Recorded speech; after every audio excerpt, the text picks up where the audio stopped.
გამარჯობა. მე ყოველ წელს სულ უფრო და უფრო სენტიმენტალური ხდები და სულ უფრო და უფრო მიჭირს ამ ჩემი მოვალეობის შესრულება, მიჭირდება გული, მადლობა წრემლი და არც ვიცი რა მეშველება რამოდენიმე წელიწადში. ყველა გამოშვება არის ჩვენთვის უძვირფასესი, იმიტომ რომ ჩვენ ერთად ცხოვრობთ ამ სკოლაში. ეს არ არის უბრალოდ სკოლა, ეს არის მეორე სახლი. და მე როგორც თანამონაწილეს ამ სახლისა მაქვს ჩემი საკეთებელი. მე სუმინდა რომ გეფეროთ, მაგრამ ზოგჯერ მიწევს რომ გეჩხუბოთ ხოლმე და მოგიწოდოთ დისციპლინისკენ. ბოლოს არის დღესაც როგორც წესი ჩემი სათქმელი სამ ნაწილად იყოფა. შემჩნევები და დისციპლინარული მითითებები მშობლებს მასწავლებლებს და ბავშვებს, იმიტომ რომ ეს იშვიათი შემთხვევაა, როცა მაქვს საშუალება ყველას ერთად გესაუბროთ. ჩემთვის ბევრად უფრო სასიამოვნო პირადი მილოცვა, ბავშვებისთვის ორიოდე სიტყვის თქმა თითოეულ თქვენთაგანზე, იმიტომ რომ წლები მაქვს გატარებული თქვენთან ერთად მზეში, თოვლში, ქარში, წვიმაში, ლაშქრობებში, ლოცვაზე, სპორტზე. და ჩემშვილებად მიმაცნი ხართ. ამიტომ ეს მილოცვა არის ჩემთვის ყველაზე საყვარელი ნაწილი, ყველაზე გულის ამაჩუყებელი. და მესამე ნაწილი როგორც წესი არის საერთო საქვეყნო 1-2 სიტყვის სათქმელი, იმიტომ რომ ჩვენ ქვეყნის ნაწილი ვართ, ჩვენი სკოლა, ჩვენი ოჯახები, ჩვენი საზოგადოების და სამყაროს ნაწილი ვართ და სამყაროში ბევრი რაღაც ხდება, ზოგჯერ კარგი, ზოგჯერ ცუდი და ამის კონტექსტში ვამთავრებთ ჩვენ ყოველ წელს ჩვენ სასწავლო ნაწილს და ამასაც შევეხები. სანამ ამ სამ ნაწილზე გადავიდოდე, მინდა რომ დღევანდელი ჩემი საუბარი მიუძღვნა ჩვენი მეგობრის და ჩვენი ერთ-ერთი ოჯახის წევრის და ჩვენი უშიშროების უფროსის დიმა ღურწკაიას ხსოვნას, იმიტომ რომ დიმა უეცრად წავიდა ამ ქვეყნიდან და გაგვაოგნა ამ უბედურებით, დღემდე ვერ მომინელებია, ხვალე წავალ სამეგრელოში, რომ დედამის ჩავეხუტო და მის საფლავზე ჩავიდე, იმიტომ რომ არ შეიძლებოდა ვერ ჩავიდოდი დიმას გასვენებაში და ჩვენ მრავალი წელი დიმას უნდა ვუმადლოდეთ იმ უსაფრთხოებას, იმ უშიშროებას, იმ სიკეთეს, რაც აქვს უფევს, იმიტომ რომ მომხმარებელი როცა ხარ ვერ ხედავ ავტობუსის მუხრუჭებიდან დაწყებული, სკოლაზე თავდასხმებით დამთავრებული ჟურნალისტები იქნებიან ეს თუ ჭინკები, რამდენი შრომა გაწია ამ კაცმა იმისთვის, რომ ის 1000 ინციდენტი, რაც გადაგხვდა ამ 16 წლის განმავლობაში, თქვენ არც ერთს არ შეგხებოდათ. და მე დიმა შევიძინე როგორც ძმა, ჩემთვის დიმას დანაკარგი არის როგორც ძმის დანაკარგი. და მინდა გთხოვოთ რომ ფეხზე ავდგეთ და წუთივე დუმილით მივაგოთ პატივი დიმიტრი ღურწკაიას ხსოვნას.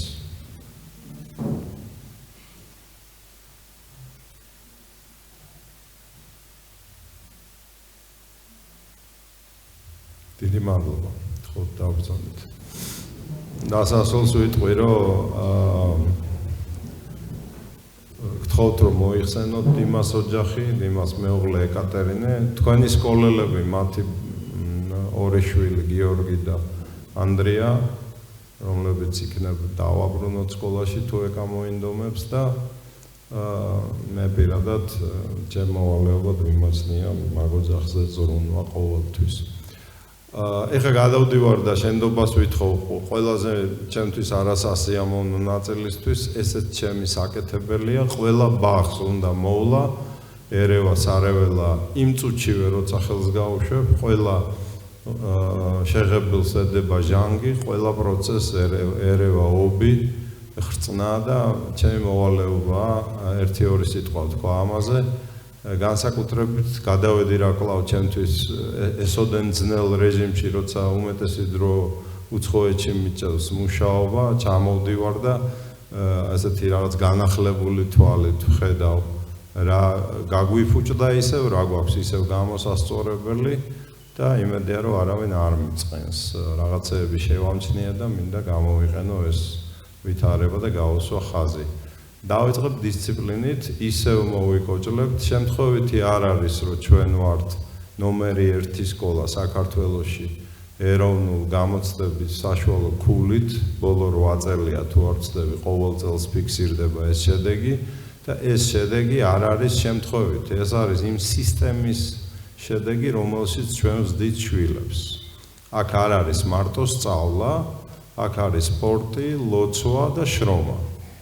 ანუ 4 ბლოკი გვაქვს და ეს არის ჯვარედინის სისტემა ბავშვის აღზრდისა, რომელზეც არაერთხელ გვისაუბრია და კიდევ არაერთხელ ვისაუბრებთ. ეს ჯვარი, ეს 4 ბლოკი შემთხვევითი აქ არაფერი არ არის, ეს არის მისი უწმინდესობის დალოცვით შექმნილი კონცეფცია, რომელიც ბევრად უფრო მთავარია, ვიდრე ეს ზღაპროლის შენობები და ეს სილამაზე, რაც აქ გვაქვს. ის უფრო ლამაზია და ის უფრო მაგარია. მაგრამ თუ თქვენ მასწავლებლებსაც გულისხმობ, მშობლებსაც და რა თქმა უნდა პირველ რიგში მოწაფეებს. თუ ჩვენ ყველანი ამაში არ მონაწილეობთ, ის იწყებს დაშლას. ეხლა რა არის ეს სისტემა? ჯვარი შედგება ვერტიკალისგან და ჰორიზონტალისგან, ღვთისადმი სიყვარულისგან და მოყვასისადმი სიყვარულისგან და ღვთისადმი სიყვარული არის მიწიდან ცისკენ. მიწა, ქვევით, სპორტი, ასკეტიკა, ზევით, ზნეობრივი და სასულიერო განვითარება. ეს არის ვერტიკალი. ჰორიზონტალი მოყვასის სიყვარული ასევე შედგება 2 ნაწილისგან. ცოდნა ამ შენი მოყვასისა, ეს არის სწავლა. ანუ სამყარო, რომელშიც ის ცხოვრობს, ბუნება, მათემატიკა, ფიზიკა, რა დაუწერია, რა უცხოვრია, ისტორია, ეს არის ერთი ნაწილი, ჰორიზონტალი. მეორე არის პასუხისმგებლობა, შრომა, პურის ცხობა, ყველის ამოყვანა, სკოლის დალაგება, ეს არის პასუხისმგებლობა. არ არსებობს მოყვასის სიყვარული ამ ორის გარეშე. ჩვენ ყოველ წელს ვაღწევთ რაღაც შედეგებს, რაღაცები არ გამოგდის. ხშირად მithქვავს ბავშვებისთვისაც, მშობლებისთვისაც და მასწავლებლებისთვისაც. უამრავი სკოლა, სადაც ეს არაფერი არ არის და თქვენ ბავშვს არ ევალება სხვა სკოლებში არც დილას ვარჯიში, არც აუზზე ცურვა, არც ასკეტიკა, არც სპორტი, ამიტომ თუ არ გინდა რომ ამაში ბავშვმა მიიღოს მონაწილეობა, ნუ მოიყვან ამ სკოლაში, ჩვენ ყველა გვიყვარს, არავის დაკარგვა არ გვინდა, წაიყვანე და ყავდეს სხვა სკოლაში ღმერთმა ხელი მო. აქ თუ მოდიხარ, აწერ ხელს ამ პროგრამას.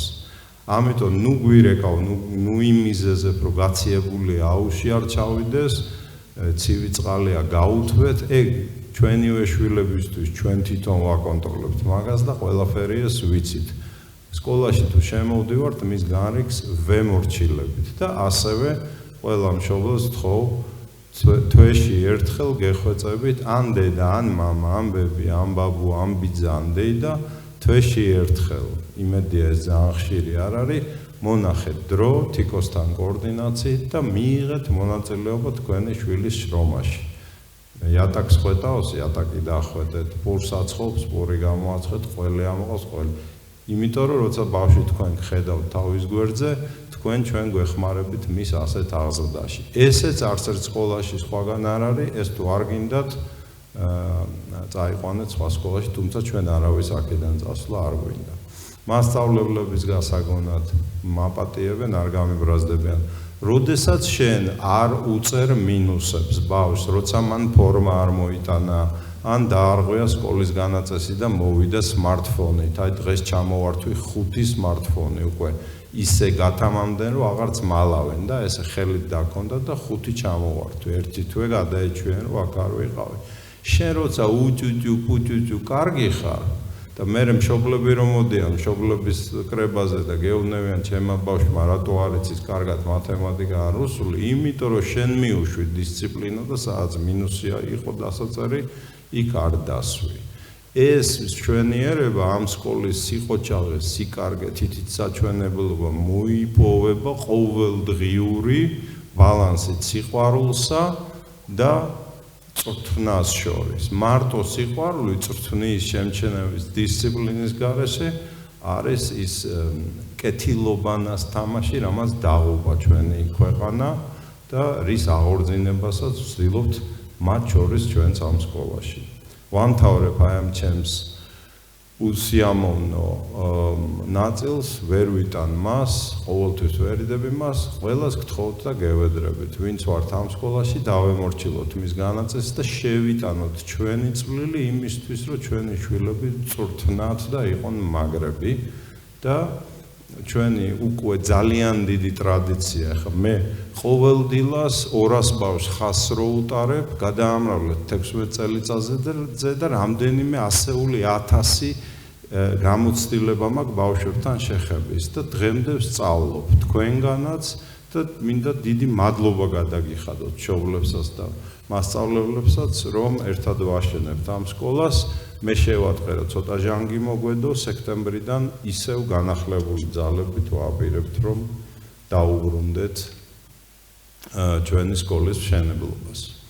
ბოლოს სანამ გადავიდოდე მეორე ნაწილზე, მინდა გავიმეორო ის, რაც დღეს დილას თქვი ვარჯიშამდე ხაზზე, ლოცვის მერე, იმიტომ რომ მე-12 კლასელები არ იყვნენ.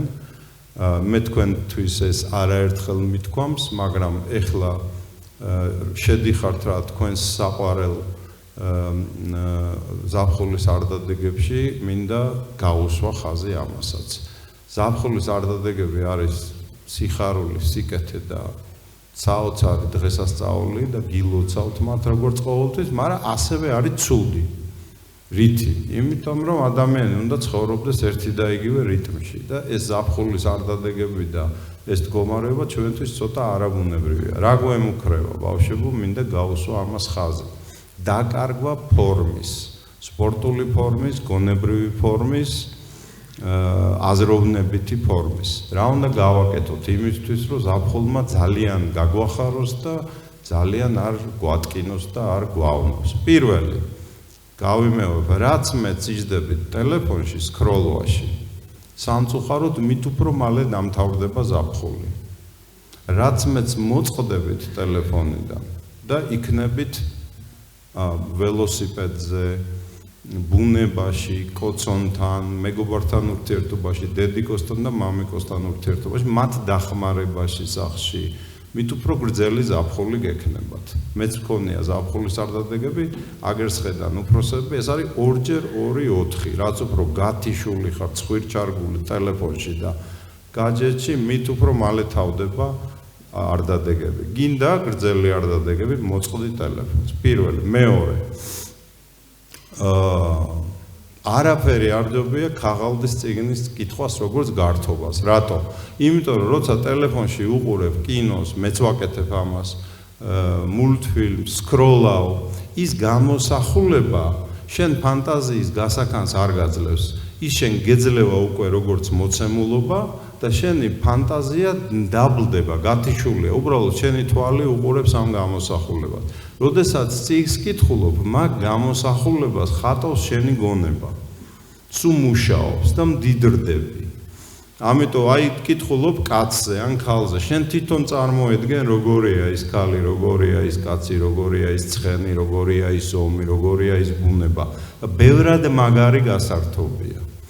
ცოტა უნდა როგორც ყველა ვარჯიშს ჩაჯდომა, მიუშვებ ტურნიკებზე მუშაობას, აზიდვებს, კუთხის გაჭიმვას, ხო ვიცით, ერთ კვირაში გიჭირს. ეგრეა წიგნის კითხვაც, მიაგდებ, დაუბრუნდები და ტკივა, გიჭირს, არაუშავს, მოითმინე, დაუბრუნდი, ბევრად უფრო მაგრა გაერთობი და ჩემი გამოცდილება არის კიდე, რაც უფრო ძველია წიგნი და სქელია, მით უფრო საინტერესო და ადვილი საკითხავია. რო გესმით, კლასიკა ეგ არ ნიშნავს, რომ მოსაწყენი, უფრო მაგარი გასართობია. მეორე მოწყდებით რა თქვენთვის მაკურნებელ და გამაჯანსაღებელ დილის ვარჯიშებს, რომლებიც ხშირად მithქვამს, რომ უფრო მნიშვნელოვანია ვიდრე სპორტი, რომელიც გვაქვს აქ მრავლად, რაღაცა უნდა ვქნათ, უნდა დავაკომპენსიროთ ფიზიკური აქტივობით. ამიტომ გეხვეწებით, ბიჭები, დიდიან პატარიანა, ტურნიკი არა გაქვს, მიწიდან აზიდვები, აჯიმანიები ეგრეთ წოდებული. 4 მისვლა, რამდენი ცეგილია. მეორე ორძელი არა გაქვს, 2 სკამი დადგი, ხელები დაადე და ისე აიწიე, ხო? და ეცადე რომ იმოძრავო. გოგოები ტურნიკი სახში არა გაქვს, არაუშავს კარები, ოღონდ ციფრიფანა კარები არა, რო არ მოტეხა, უბრალოდ ჩამოეკიდა, ცოტა გაიწელე რა და კუთხე გაჭიმე. ან იგივე სკამებზე, ან იგივე კარებზე და იმოძრავე. და მესამე ნაკლები ცომი, განსაკუთრებით საღამოობით. კარგით? დავამთავრე. ჩემი მოვალეობა შევასრულე და შენდობას ვითხოვ, რომ ამდენი დრო წაგართვით. ეხლა სანამ ბავშვებზე გადავიდოდე, რომლებიც სუგულს მიჩუყებენ და მიჭირს აი ეს ნაწილი სულ ხმამი განკალებს ხოლმე. იმ დროზე, რომელშიც ვართ, რა ხდება ჩვენს გარშემო. დღეს დილას ძალიან ცუდი ამბავი მოხდა გუშინ ღამე, მეშინია რომ დაიწყო ისრაელის და ირანის ომი. ღმერთმა ქნას რომ ჩაქრეს ეს ომი და რაღაცნაირად ისევ ეს ბოთლიდან გამომძვრალი ჯინი ისევ ბოთლში ჩააბრუნონ, მაგრამ სულ უფრო და უფრო უარესი სიტუაცია და შეხედეთ რა ხდება. ანუ რუსეთი და უკრაინა ომობს ჩვენს ზევით და დასავლეთით, ანუ ჩრდილოეთით და დასავლეთით და აი ჩვენს უშუალო სამეზობლოში ჩვენი პირდაპირ ორი მეზობელი აზერბაიჯანი და სომხეთი ეხლა ცოტა ხნით აღარ ომობენ, მაგრამ როდის აფეთქდება არ ვიცით და იქით უფრო ქვევით ახლო აღმოსავლეთში ნუ რამდენიმე ომი მიმდინარეობს. რას ნიშნავს ეს ჩვენთვის? ეს ნიშნავს, რომ ჩვენი პატარა ქვეყანა უნდა გადავაქციოთ ციხეთ, ციხესიმაგრედ, ციხეთ კი არა, ციხესიმაგრედ. და საოცარი რაღაც მოხდა შარშან. გაზაფხულზე ჩვენმა სახელმწიფომ მრავალი წლის მერე უგულებელ ყოფისა, სუვერენიტეტისა და ეგრეთ წოდებული კონსერვატიული, სინამდვილეში ტრადიციონალისტური და კიდევ უფრო კარგია ეროვნული ღირებულებების იგნორირებისა, გასულ გაზაფხულს იმისთვის, რომ არჩევნებში მოეგოთ, ყველაფერი ის, რაზეც დედა ეკლესია გვესაუბრებოდა ამდენი წელი და ბევრი ჩვენთაგან ვსაუბრობდით, აირჩია სახელმწიფო იდეოლოგიად. პრინციპში შეიძლება ითქვას, რომ შარშან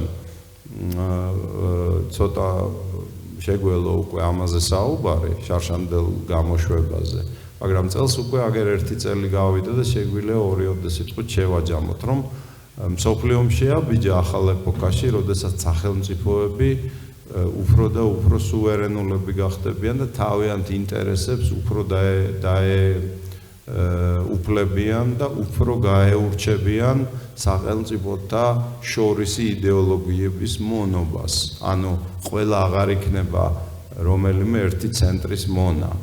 ანუ გაიზრდება კონფლიქტები და შეჯიბრება სახელმწიფოებს შორის. მაგრამ მეორე რაც ამის შედეგად ომიანობაც სამწუხაროდ აუცილებლად გაიზრდება. მაგრამ მეორე რაც შეიცვალა საქართველოს, მე ვიტყოდი პირველად აი 35 წლის მერე თავისი დამოუკიდებლობის მოპოვებისა გადადგა პირველი ნაბიჯები იმ მიმართულებით, რაზეც ჩვენ ამდენი წელია ვსაუბრობდით და ვიბრძოდით და ამდენი მსხვერპლი გავიღეთ ამისთვის. ეს თითოეული თქვენთაგანისთვის შვილებო ნიშნავს, რომ თქვენ ახალ საქართველოში ამთავრებთ სკოლას. ამ საქართველოში, რომელიც თქვენ უნდა აშენოთ, გაჩნდა იმედი, რომ ტრადიციული ღირებულებები ის ყველაფერი, რაც არის ამ სკოლის იდეოლოგია, პრაქტიკულად ის რისთვისაც ეს სკოლა შეიქმნა და ის რისთვისაც ჩვენ შრომობთ და ვწირავთ ყველაფერს, რაც გვაქვს, გაგვიჩნდა შანსი უკვე როგორც ქვეყანას, არა მხოლოდ როგორც რაღაც ინდივიდუალურ სკოლებს ან რენეგატებს, თითოეულ თქვენთაგანს. მე არავითარი ავტორობის და ამბიციის არც სურვილი არ მაქვს და არც ამპარტავნება, მე ძალიან მიხარია ეს, მინდა მჯეროდეს ამითი და მინდა ეს მოგილოცოთ და მინდა გითხრათ, რომ თუ ვინმეს გონია, რომ რახან სახელმწიფომ განაცხადა, რომ ეს ღირებულებები მისთვის თავარია ჩვენი სამუშაო დაამთავრდა, მას არაფერი არ ესმის. ეხლა იწყება თქვენი საკეთებელი. ეხლა უნდა დაიწყოს მშენებლობა მეოჯახე წესიერი საქართველოსი, სადაც ადამიანის და თქვენი ცხოვრების მთავარი საზომი არის რამდენად კარგი მეოჯახეები ხართ თქვენ პირველ რიგში. ის, რაზეც ჩვენ არაერთხელ გვისაუბრია ამ სკოლაში. არა მესთვის ცხოვრება, არა ტაშპანდური, არა ჩემი ამბიციები, არა მე მინდა, არამედ რა გინდა შენ. სიყვარული არ არის მე მინდა, სიყვარული არის შენ რა გინდა. და აი ამ ეპოქაში შევაბიჯებთ ახლა და გილოცავთ აი ამას და გისურვებთ წარმატებას. მე ხშირად მithქვას, რომ თითოეული თქვენთაგანი რამდენად სწორად გავზარდეთ თქვენმა მშობლებმა პირველ რიგში და ჩვენ როგორც თქვენმა აუზრდელებმა მაგას გავიგებთ 20-30 წლის მერე. რითი, როგორი ოჯახები გეყოლებათ. არა რამდენ ფულს იშოვით, არა რა თანამდებობაზე გაიქაჩებით. არა რა, ეგ ყველაფერი საჭიროა, იმიტომ რომ ვიცით ხო თქვენი რწმენა, თქვენი ყველაფერი ცარიელია საქმეების გარეშე. მაგრამ ერთადერთი რითიც მე პირადად აი მე მეკითხები რა გინდა შენი შვილების დიდი ოჯახები მეტი აფერი არ მინდა. იმიტომ რომ ის ყველაფერს გულისხმობს თავის თავში. ეხლა მინდა გადავიდე ჩვენი საყვარელი შვილების დახასიათებებზე და გითხრათ ვინსად მიდის. ჯერ ერთი სწორედ თქვა თიკომაც და მამა ანდრიამაც არსად თქვენ არ მიდიხართ. გეხვეწებით და ძალიან გთხოვთ, გახსოვდეთ რომ ეს არის თქვენი მეორე სახლი. შვილები აქ უნდა მოიყვანოთ სასწავლებლად და აუცილებლად უნდა მოიცალოთ სტუდენტები რო იქნებით რომ ამოხვიდეთ და დაგვეხმაროთ ხაზის ჩატარებაში. ის ტრადიცია რაც ჩვენ აქ გვაქვს, რაც უფრო ხშირად მით უფრო კარგი. ეხლა რადგანაც აქ უმეტესი ოჯახები ნათესავები ვართ, ახლობლები ვართ, ნათელმირონები ვართ, ამ ბავშვებს შორის მე განსხვავებებს დიდად ვერ ვაკეთებ, ყველა ძალიან მიყვარს, მაგრამ ცოტა თუ არ მოგწყინდებათ, ვიტყვი ვინ სადაბარებს, რას აპირებს და ცოტა დავახასიათებ, როგორც ვაკეთებთ ამას ყოველ წელს. ანდრია სალუქვაძე, ჩვენი უსაყვარლესი ოჯახის შვილი, აპირებს ჩააბაროს იურიდიულ ფაკულტეტზე ივანე ჯავახიშვილის სახელობის თბილისის სახელმწიფო უნივერსიტეტში. არის ძალიან განათლებული ბიჭი, როგორც მის ოჯახს შეშვენის, როგორც ჩვენ საყვარელ ლევანს და ლელას შეშვენით. ძალიან უყვარს კითხვა, რითიც ძალიან გვამხნევებს და გვახარებს. აინტერესებს ფილოსოფია, რაც მე ძალიან მახარებს, იმიტომ რომ ჩემ ლექციებში ხშირად ვუკითხავ ხოლმე, როცა მაქვს საშუალება ფილოსოფიის შესახებ და ყოველდღიურ ცხოვრებასაც რაღაცნაირად ცდილობს რომ დაუკავშიროს ამ ფილოსოფიურ გააზრებას, რაც ძალიან მაგარი რამე არის. ძალიან მშვიდის დილობიანი სამართლიანი ბიჭია და დარდობს ხვების განცდებზე და მდგომარეობის ადვილად იაზრებს, ეს უნარი აქვს. და თანამდგომი კაცია, ხო და ძალიან დაგვაკლდები, მოგვენატრები ანდრი და იმედია რომ არ დაგვეკარგები არსად. ლიზიკო მარგველანი ჩვენი საყვარელი გოგო, ჩვენი საყვარელი მარგველანების ასევე მრავალშვილიანი ოჯახიდან აპირებს ბიზნესის ადმინისტრირებაზე ჩააბაროს ბიზნესისა და ტექნოლოგიების უნივერსიტეტში. როგორც ყველა თავის დაძმა არის საოცრად ნიჭიერი, წარმატებული ყველა მემართულებით, ერთ-ერთი ორთაგანი ოქროს მედალოსანია წელს. განსაკუთრებული მადლობა მას ამისათვის და სპორტშიც ძალიან მაგარია შემოქმედებით საქმიანობაშიც და მართლა გამოირჩევა მეგობრებზე გაუთავებელი ზრუნვით.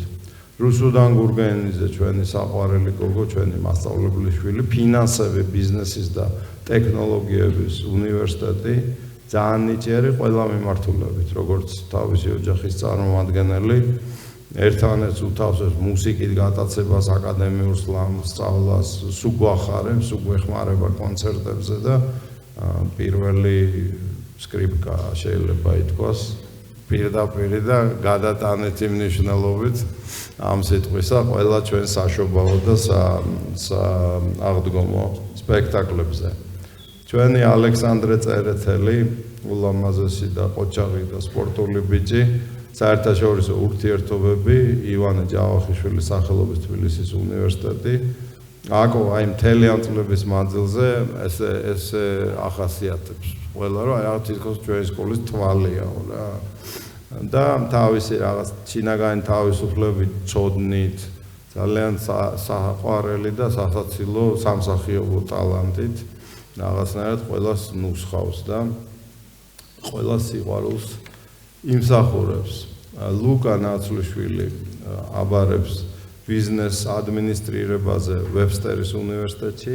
არის ძალიან გაწონასწორებული და ძდილობიანი თავმდაბალი კაცი, რომელსაც ძალიან მაგარი იუმორი აქვს და ძალიან გარკვეულია საინფორმაციო ტექნოლოგიებში, რაც მოგეხსენებათ თანამედროვე ეკონომიკისა და თანამედროვე ოფიერების ძალიან მნიშვნელოვანი მიმართულებაა. ნიკუშა ვადაჩკორია ბიზნეს ადმინისტრირება, რავა ყველა ბიზნესმენი.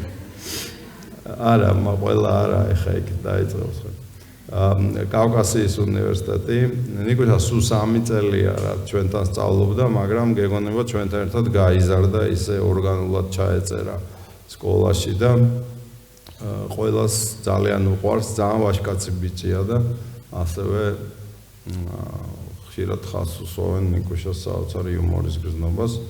ირინა მამულაშვილი, რომელსაც ირირი ქვია, მაგრამ მე ნათლობის სახელით მოვიხსენიებ, იმედი არ გამეწყრება, უსაყვარლესი გოგო ჩვენი ლევანის ოჯახის, სტიპენდიანტი ათონის ვათოფედის და ერთ-ერთი საუკეთესო მოსწავლე ძდილობით, სილამაზით, კეთილგანწყობით აპირებს რომ თბილისის სამედიცინო აკადემიაში ჩააბაროს და მე მგონი ეგეთი ექიმი ყველა მინატრობს რა. გზად ამილოცნია და ძალიან გვიყვარხარ. მარიამ აფციაური ქუთაისის საერთაშორისო უნივერსიტეტში აბაროს მენეჯმენტზე და ეხლა ყველას კი უწევია ძილობიანიო, მაგრამ მართლა გამორჩეულად ჩვენ ყველაზე უფრო მშობლების გასაგონად გვიჭირს ვიძახი გვიჭირს შუა კლასები, ალბათ როგორც ყველა სკოლებში, ეს ჰორმონალური მოზარდული წლები, მაგრამ მე თუ გადავლახეთ სამწუხაროდ არც გარიცხვას არ ვერიდებით და ყველა მიცის რომ ჩემი უახლოესი მეგობრების და დეიდაშვილის შვილები სამწუხაროდ გამიშვია სკოლიდან, როცა სკოლის რეგლამენტი დაურღვევეთ, მაგრამ აი როცა გადავლახავთ ხოლმე ამ ძნელ წლებს, ხო? აი 12-დან 13-14 წლამდე მე ჩვენივე მოკავშირეები ხდებიან უფროს კლასელები და ეს კლასიც ეგეთია რა. მე როცა აქ არა ვარ ხოლმე, ვარ ყველა თქვენთაგანის იმედზე, ჩემი შვილების იმედზე, ვინ ნიკუშასი, ვინ სპორტს ხელმძღვანელობს, დისციპლინას, მეურნეობას, მაგრამ დიდების იმედზე სულ ვარ რა. იმიტომ რომ მაგათ გამოვლილი აქვს, უყურებენ, იციან, თავისთავად ახსენდებათ და მაგრამ გვეხმარებიან ამაში. ხო და ნუ მარიამი ძალიან მიზანდასახული ადამიანია და ერთი წამით არ მეპარება ეჭვი რომ ქუთაისში სადაც არ უნდა წავიდეს მიაღწევს თავის წილ წარმატებას.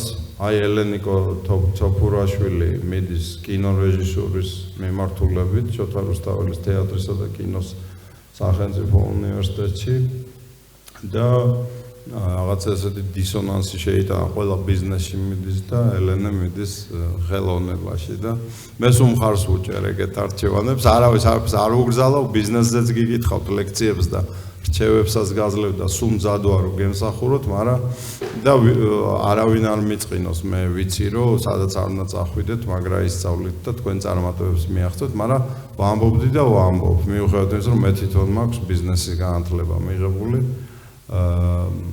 პირველ განათლებად გერჩივნოთ ან კულტურა, ან ზუსტი მეცნიერებები, ან ფილოსოფია, რაღაცა ფუნდამენტალური და თუ ამას არ აკეთებთ, აი ყველა იმ სტუდენტს, ვინც მიდის ბიზნესის მიმართულებით, იცოდეთ, რომ ესე იგი უნდა დააკომპენსიროთ ეგ არ უკმარისობა. ანუ სწავლობ ბიზნესზე, არავითარ შემთხვევაში წიგნი არ გადააგდო ხელიდან. გინა ტექნიკური მეცნიერებები გააინტერესებდეს, გინა ჰუმანიტარული, ძალიან გთხოვთ რომ ის ვინც მიდიხართ მენეჯმენტში, იმისთვის რომ იყოთ წარმატებული მათ შორის ბიზნესმენები და მენეჯერები, ადამიანი თვალებში რომ შემოგხედავთ და ამაზეც ბევრჯერ გვილაპარაკე, უნდა ხედავდეს ნაკითხ ადამიანს და არა შუშის თვალებიან ცარიელ ადამიანს და არც ერთი თქვენთაგანი ეგეთი არ არის. ნინო ნიჟარაძე მიდის გრაფიკულ დიზაინზე ჯიპაში, ძალიან შრომის მოყვარე თავმდაბალი და მშვიდი გოგონაა და ძალიან სწრაფად ჩაეწერა ჩვენი სკოლის რეალობაში და არის ადამიანი, რომელიც დარწმუნებული ვარ, რომ იქნება წარმატებული ამ სპეციალობაშიც.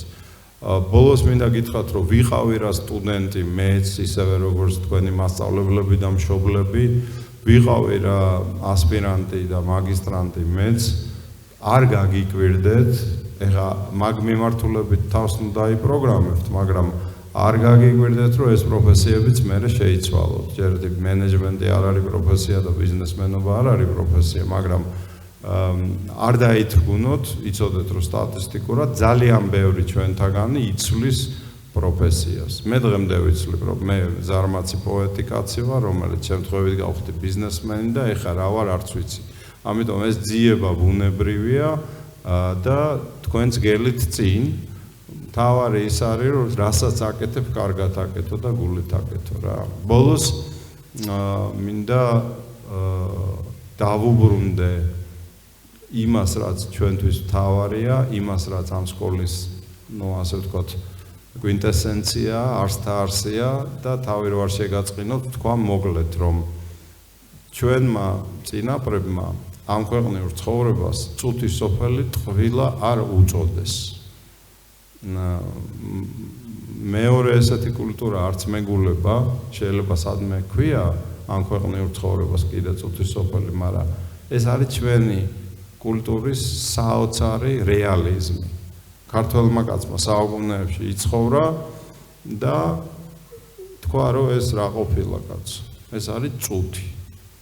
აი მე რომ მეუნეოდნენ უფროსები ამას, თქვენ ხელა რო ვიყავი, არ მჯეროდა, მიმასთან რა, კაი, ეს თქვენთვის იყო წუთი. მე ძალიან დიდხანს ეხლა აი აქ თქვენი უფროსები ვინც ხედავ, ყველან გეტყვი, გუშინ ვისხედით თქვენს კამებზე. მან და ის ას თქვენს ხედხარ, ჩვენ ვიყავით გუშინ. და ხვალ თქვენი დგებით აქ. რას ნიშნავს ეს? დავითრგუნოთ, ხელოვნურად გავიხანგრძლივოთ ცხოვრება და ესა რა ქვია, დავემალოთ ვარადისობას? არა, აპაპაპაპა, პირიქით. ეს რო იცი ამ კულტურის შვილი რო ხარ, რომ რაღაცა, რასაც შენ თვალით ხედავ, ძალიან სწრაფად წარმავალია და არის რაღაცა, რაც არის ბევრად უფრო მნიშვნელოვანი, მარადისობა, სიკეთე, ღმერთი, სიყვარული, ხო? მაგითი ხარ მაგარი რა. თანამედროვე კულტურის სიფარჩაკე, მომაკვდაობა და დეპრესიულობა ამაშია, რომ ემალება რეალობას, რომელიც ჩვენმა წინაპრებმა ჩვენზე უკეთ იცოდნენ. და ცდილობს თვალი დახუჭოს აი იმ ბუნებრიობაზე ამ ქვეყნიური წარმავალობისა. და ძალიან ბევრჯერ გვისაუბრია შვილებო ხაზზეც, ლექციებზეც, რომ არც ერთი ადამიანი არ არის, ვისაც შეცდომა არ მოსდის. არც ერთი ადამიანი არ არის, ვინც არ სცოდავს. არც ერთი ადამიანი არ არის, ვინც თავისი თავით არ არის დათრგუნული, უიმეს რა ვქენი და უბრალოდ ადამიანებს აქვთ არჩევანი. დარჩენ მაგ მდგომარეობაში თუ მოინანიონ, ითხოვონ შველა და სთხოვონ ღმერთს და მოყვას, რომ დამეხმარე რა ფეხზე წამოდგომაში. აი თქვენ ხართ ბედნიერები იმითი, რომ ესეთი კარგი ოჯახებიდან ხართ და არ შემეშინდება ამ სიტყვის, რომ ესეთ მაგარ სკოლაში სწავლობდით რა. ეს სკოლაც ისევე როგორც თქვენი მშობლები არის თქვენი მეორე სახლი. რაც არ უნდა გაგიჭირდეთ. მორალური, ფიზიკური, ისეთი, ასეთი, მეც და ყველა აქ ვინც არის, სულ თქვენთან ერთად ვართ. უბრალოდ მოგმართეთ, დაგვიძახეთ, მითხარით, აი ძია ლევან, აი ამას რა უყო, იმას რა უყო. მამა ანდრიას, მამა საბას, თქვენ მასწავლებლებს გამოიყენეთ, ნუ უგულებელყოფთ. ეს არ არის, ეს სკოლა არ არის გამვლილი ეტაპი. ეს არის თქვენი ცხოვრების აწი მარადიული სიმდიდრე, რომელიც თქვენ უნდა სულ გვერდში გედგეთ. მადლობა ღმერთს და დიდება უფალს ყველაფრისათვის.